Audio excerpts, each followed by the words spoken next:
दोस्तों, मैं विजय कुमार आप सबका स्वागत करता हूं। तो चलिए, हम लोग एमसीक्यू सीरीज में थे और इस सीरीज को आगे बढ़ाते बढ़ाते हम लोग सिविक्स का चैप्टर फर्स्ट पढ़ लेते हैं, उसका एमसीक्यू देख लेते हैं, जो कि है आपका पावर शेयरिंग।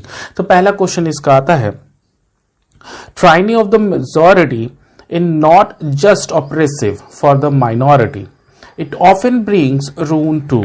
तो ये किसको रून करती है? Majority as well. ठीक है। दूसरा क्वेश्चन देखिए, power sharing is good because it helps to. तो ये बहुत अच्छा पावर शेयरिंग क्यों है? क्योंकि ये क्या करता है? रिड्यूस करता है the possibility of conflict between social groups. Social groups के बीच में जो कन्फ्लिक्ट्स होते हैं उनको रिड्यूस करने का काम करता है। ठीक है, इस वजह से पावर शेयरिंग बहुत बढ़िया है। क्वेश्चन नंबर 3 देखिए, a legislative government is one for citizens. तो ये आपका देखिए पहला ही ऑप्शन देखिए, through participation acquire a stake in the system. मतलब उनको फील होता है कि वो भी इस सिस्टम के एक पार्ट है। ठीक है। अब देखिए fourth number, one basic principle of democracy is that people are the source of all political power. People ही मेन सोर्स के तौर पर काम करते हैं जितने भी पॉलिटिकल पावर होते हैं उसमें। फिफ्थ नंबर देखिए, in a good democratic government, good democratic government कब होती है? जब सी नंबर ऑप्शन देखिए, due respect is given to diverse group and view. ठीक है, डाइवर्स ग्रुप यानी कि डिफरेंट ग्रुप्स के व्यू को वो लोग रिस्पेक्ट करते हैं। ठीक है। 6 आइए, in democracy political power should be distributed among, तो अमंग पॉसिबल सिटीजन्स।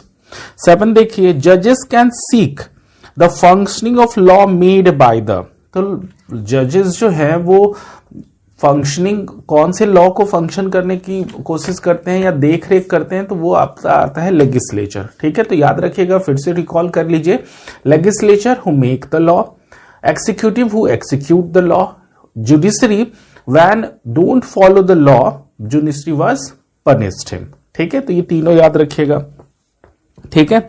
अब आइए 8 number, a general government of entire country is called, तो फेडरल गवर्नमेंट कहते हैं। 9 नंबर देखिए, the governments at the provision or regional level in India is called. तो regional level पर जो इंडिया में गवर्नमेंट होती है उसको कहते हैं हम लोग स्टेट गवर्नमेंट। 10 नंबर आइए, कम्युनिटी गवर्नमेंट एग्जिस्ट, तो ये बेल्जियम में एग्जिस्ट किया था। 11 देखिए, in a democracy the citizen must have freedom to choose among the various candidate for power. तो ये आप देखिए ऑप्शन नंबर बी देखिएगा, वो आपका सही ऑप्शन है इसका। 12 नंबर आइए, power is shared among different political parties that represent different ideology and social groups। जितना ज्यादा वैरायटी ऑफ पॉलिटिकल पावर होगा उतना ही ज्यादा आइडियोलॉजी होगी जो सोशल ग्रुप्स के बेनिफिशियल के लिए वर्क करेगी। 13 नंबर देखिए, the government of Ontario states in Canada has agreed to land claim settlement with the. तो ये आपका होगा एबओरिजिनल कम्युनिटी। अब देखिए एबओरिजिनल कम्युनिटी के बारे में, the government of Ontario state has agree with the aboriginal community, वो अग्री कर गया था वहां का गवर्नमेंट। अब आइए 14 number, the Bombay High Court order of Maharashtra High Court to immediate take action and the improve living condition for the. तो ये किसके लिए ये अटेंडेंस किया गया था? तो सी नंबर ऑप्शन देखिए, जो कि आपका बिल्कुल सही है। 2000 odd children at the 7 children's home in Mumbai. 15 number देखिए, बेल्जियम हैज ऑर्डर्ड विथ। तो बेल्जियम का जो ऑर्डर है वो देखिए, तो ये आपका फ्रांस, नीदरलैंड, जर्मनी और लग्जमबर्ग। 16 नंबर देखिए, out of the total population of Belgium, तो 59% लिव इन जो है वो करते हैं फ्लैमिश रीजन्स में, और जो किस तरह के लैंग्वेज बोलते हैं? तो डच स्पीकिंग लैंग्वेज बोलते हैं, यानी कि ऑप्शन नंबर बी देखिए। 17 number question, the capital of Belgium is, तो ब्रुसेल्स जो था वो बेल्जियम का कैपिटल था।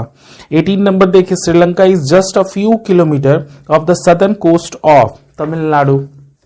19 देखिए, a percent of Sinhala speaking in Sri Lanka are, तो 74% है। Most of the Sinhala speaking peoples are Buddhist हैं। 21 में देखिए, Sri Lanka emerged as an independent country in, तो 1948।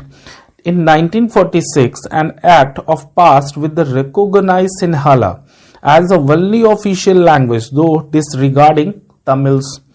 23rd देखिए, Brussels has separate government with which both of the communities have, तो equal representation. ठीक है, आपको याद होगा हम लोग पढ़े थे जब उसमें देखे थे कि ब्रसेल्स में क्या किया गया था, बेल्जियम में क्या किया गया था कि कॉन्स्टिट्यूशन में ढेर सारा अमेंडमेंट किया गया था। ठीक है, जिसके थ्रू इक्वल रिप्रेजेंटेशन का भी एक अमेंडमेंट किया गया। 24th वन आइए, apart from the central and state government there is a third kind of government in Belgium called community government. अब आइए 25th number, in Belgium the unity of a country is possible only by, तो only by ये कब हो सकता है, तो respecting and feeling and interest of different communities and religion. तो ये था आपका पावर शेयरिंग चैप्टर 1 सिविक्स का, जिससे इंपॉर्टेंट जो क्वेश्चंस आ सकते हैं एमसीक्यू के वो सारे के सारे। आई होप सो आपको इससे हेल्प मिलेगी। ठीक है, तो all the best for your paper, bye bye.